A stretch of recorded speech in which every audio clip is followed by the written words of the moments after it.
At the bottom of the page, click the audio. And at the top, click on slip. Drag the audio file to the part where you want to include the music. So in the beginning, this is what it sounds like.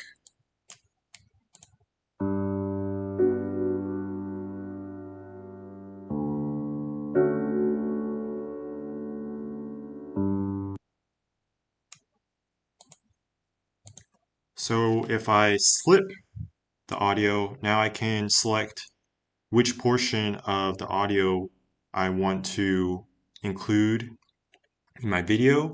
And notice how this doesn't change the duration or the timeline of my images above. So if I go back and click play again,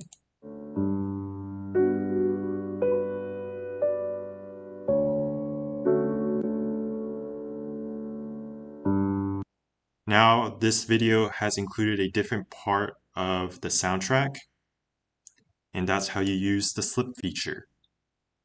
So if you have any questions or comments, be sure to leave it down in the comment section below. If you enjoy my videos, consider subscribing to my channel. Thank you and have a great day.